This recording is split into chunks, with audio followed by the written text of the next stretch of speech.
Returning to the spouter inn from the chapel, I found Queequeg there quite alone. He having left the chapel before the benediction some time. He was sitting on a bench before the fire with his feet on the stove hearth, and in one hand was holding close up to his face that little Negro idol of his, peering hard into its face, and with a jackknife gently whittling away at its nose, meanwhile humming to himself in his heathenish way. But being now interrupted, he put up the image, and pretty soon, going to the table, took up a large book there, and placing it on his lap, began counting the pages with deliberate regularity. At every 50th page, as I fancied, stopping a moment, looking vacantly around him, and giving utterance to a long-drawn gurgling whistle of astonishment, he would then begin again at the next 50, seeming to commence at number 1 each time, as though he could not count more than 50, and it was only by such a large number of 50s being found together that his astonishment at the multitude of pages was excited. With much interest I sat watching him, savage though he was, and hideously marred about the face, at least to my taste. His countenance yet had a something in it which was by no means disagreeable. You cannot hide the soul. Through all of his unearthly tattooings, I thought I saw the traces of a simple, honest heart, and in his large, deep eyes, fiery black and bold, there seemed tokens of a spirit that would dare 1,000 devils. And besides all this, there was a certain lofty bearing about the pagan, which even his uncouthness could not altogether maim. He looked like a man who had never cringed and never had had a creditor. Whether it was, too, that his head being shaved, his forehead was drawn out in freer and better relief, and looked more expansive than it otherwise would this, I will not venture to decide. But certain it was his head was phrenologically an excellent one. It may seem ridiculous, but it reminded me of General Washington's head, as seen in the popular busts of him. It had the same long, regularly graded retreating slope from above the brows, which were likewise very projecting, like 2 long promontories, thickly wooded on top. Queequeg was George Washington cannibalistically developed. Whilst I was thus closely scanning him, half pretending meanwhile to be looking out at the storm from the casement, he never heeded my presence, never troubled himself with so much as a single glance, but appeared wholly occupied with counting the pages of the marvelous book. Considering how sociably we had been sleeping together the night previous, and especially considering the affectionate arm I had found thrown over me upon waking in the morning, I thought this indifference of his very strange. But savages are strange beings. At times you do not know exactly how to take them. At first they are overawing. Their calm self-collectedness of simplicity seems a Socratic wisdom. I had noticed also that Queequeg never consorted at all, or but very little, with the other seamen in the inn.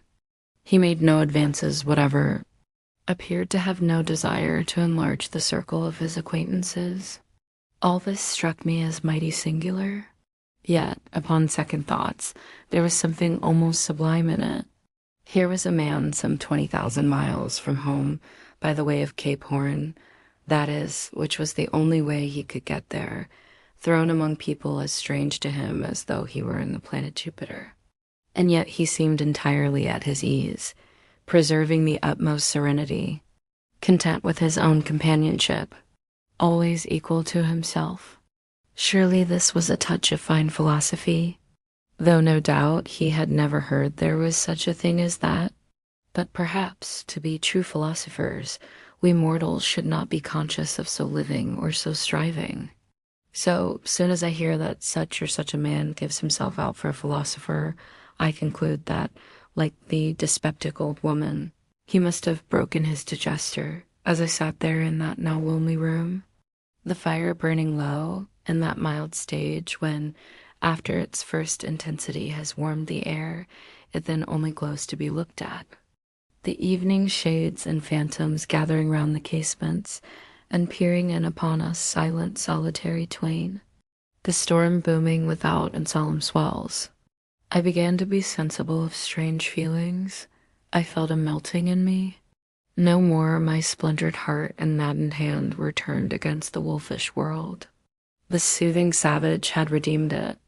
There he sat, his very indifference speaking a nature in which there lurked no civilized hypocrisies and bland deceits. Wild he was, a very sight of sights to see. Yet I began to feel myself mysteriously drawn towards him. And those same things that would have repelled most others, they were the very magnets that thus drew me. I'll try a pagan friend, thought I, since Christian kindness has proved but hollow courtesy. I drew my bench near him and made some friendly signs and hints, doing my best to talk with him meanwhile.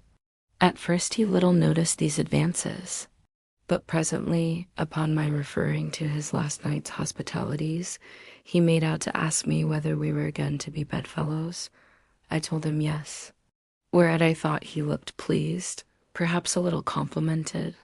We then turned over the book together, and I endeavored to explain to him the purpose of the printing and the meaning of the few pictures that were in it.